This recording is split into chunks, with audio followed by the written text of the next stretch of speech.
ดูสิมีคนมาอยู่เป็นเพื่อนด้วยผ่านแกงผ่านขายใหญ่แล้วเจ้ากราฟิวสวัสดีค่ะขอต้อนรับเพื่อนๆเข้าสู่ช่อง G Thai 2 ค่ะเจอกันอีกแล้วนะคะสำหรับวันนี้นะจะมาชวนเพื่อนๆนะคะทำของแต่งห้องนะคะ DIY ของแต่งห้องในราคางบประหยัดนะคะเอาละค่ะเรามาดูอุปกรณ์กันก่อนเลยนะคะอุปกรณ์อย่างแรกที่สำคัญมากๆเลยนั่นก็คือนี่ค่ะกิ่งไม้ค่ะนี่นะอันนี้นะคะเป็นกิ่งไม้แบบที่เขาไม่มีใบแล้วนะคะตอนที่ไปหักเขามานะคะอันนี้นะแนะนำให้เพื่อนๆดูพวกกิ่งที่เขาแตกแขนงเยอะๆอย่างนี้นะเพราะว่าเราเนี่ยจะเอากิ่งของเขานะคะใช้สำหรับแขวนไฟหรือว่าเอาไปแขวนรูปภาพแขวนสร้อยอะไรอย่างนี้นะคะให้เพื่อนๆดูนะให้มันแบบแตกเหมือนปะการังอย่างนี้เลยนะอย่างต่อไปนะคะนั่นคือปูนค่ะนี่อันนี้เป็นปูนละเอียดนะคะไม่ใช่ปูนถุงใหญ่แบบที่ซื้อทั่วไปนะอันนี้ให้เพื่อนๆนะคะไปซื้อที่ร้านวัสดุภัณฑ์ค่ะ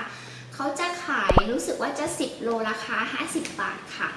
เพราะว่าถ้าไปพวกร้านใหญ่ๆนะคะตามห้างหรือว่าพวกไทยวัสดุพวกเมกะโฮมหรืออะไรเงี้ยเขาจะไม่มีขายเป็นถุงเล็กๆอย่างนี้นะซึ่งถ้าเราซื้อถุงใหญ่มานะคะนี่เคยซื้อมานะคะถุงมันจะหนักตั้ง50 โลนะคะก็คือใช้ไม่หมดแถมเรายังแบกไปไม่ได้เลยค่ะเวลาที่เอามานะคะไม่ได้ใช้เขานานๆแล้วเขาแบบเราต้องเก็บเขาไว้ข้างนอกบ้านตากฝนอะไรเงี้ยมันก็เลยเสียของนะคะก็แนะนำให้เพื่อนๆไปซื้อแบบถุงเล็กอย่างนี้มาใช้ดีกว่านะคะอุปกรณ์ต่อไปที่ขาดไม่ได้เลยนะคะนี่อันนี้ค่ะนี่อันนี้เป็นถ้วยนะคะถ้วยที่เหลือใช้นะคะจะเป็นถ้วยบะหมี่กึ่งสำเร็จรูปหรือว่าจะเป็นถ้วยโจ๊กถ้วยอะไรเงี้ยเอามาใช้ได้นะคะก็จะดีมากเลยถ้าข้างในนะมันเป็นมันๆนิดนึงนะมันจะได้ไม่ติดกับปูนที่เราเทลงไปแต่ถ้าของบางอย่างที่เพื่อนๆเอามาทำพิมพ์มันอาจจะติดกลัวติดเอาออกยากนะก็ให้เพื่อนๆนี่ใช้เบบี้ออยล์นะคะทาก่อนนะทาที่ข้างในนะคะแล้วค่อยเทปูนมันจะได้ไม่ติดกับแม่พิมพ์เราของอย่างต่อไปก็คือนี่ค่ะเป็นถังนะคะแล้วก็เกียงไว้สำหรับผสมปูนนะคะให้มันเข้ากันนะคะ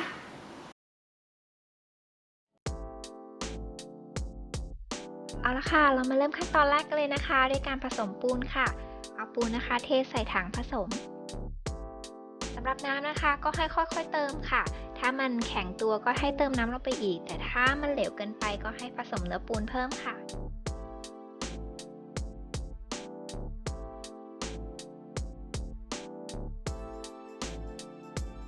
แล้วก็มาใส่ในแม่พิมพ์เราเลยนะคะ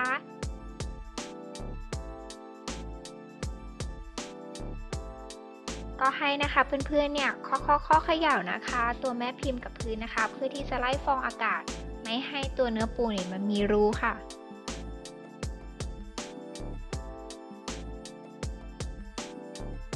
แล้วก็เสียบกิ่งไม้ของเราลงไปเลยค่ะอันนี้นะคะเพื่อที่จะให้ตัวกิ่งไม้เนี่ยเขาตั้งตรงนะก็เลยเอาตะเกียบแล้วก็เทปกาวนะคะมาพันดามเอาไว้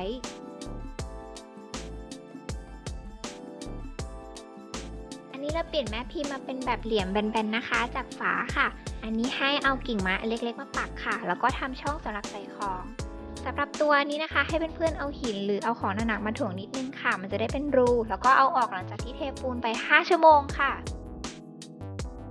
หลังจากปล่อยให้ปูนแห้งทิ้งเอาไว้1 วันแล้วนะคะแล้วก็มาแกะออกจากพิมพ์กันได้เลย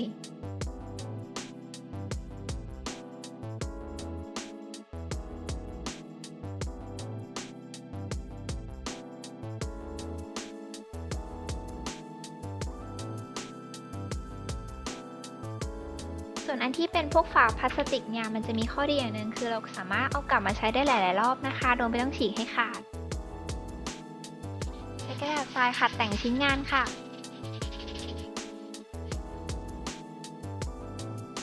ถ้าหากใครไม่ชอบนะคะให้มันเป็นปูนเปื่อยๆก็ให้เอาสีมาทาทับได้ค่ะมาถึงขั้นตอนสุดท้ายกันแล้วค่ะก็คือการฉีดแลกเกอร์นะคะพ่นทับลงไปค่ะเพื่อที่จะรักษาเนื้อไม้นะคะเนื่องจากว่าเราเอากิ่งไม้ที่แห้งเนี่ยมาทำแล้วก็ยังทำให้เราเนี่ยทำความสะอาดได้ง่ายด้วยค่ะ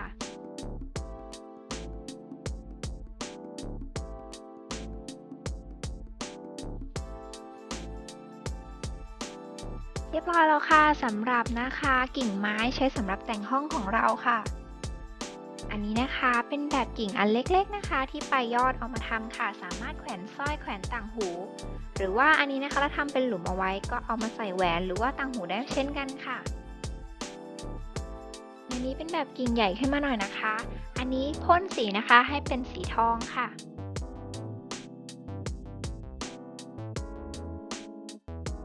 ใช้แขวนรูปเพื่อเป็น Memory Tea ก็ได้ค่ะ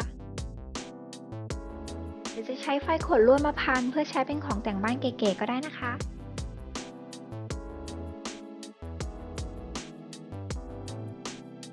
ลองไปทำกันดูนะคะของแต่งบ้านสไตล์ลอฟค่ะแล้วพบกันใหม่วันนี้ไปก่อนนะคะสวัสดีค่ะ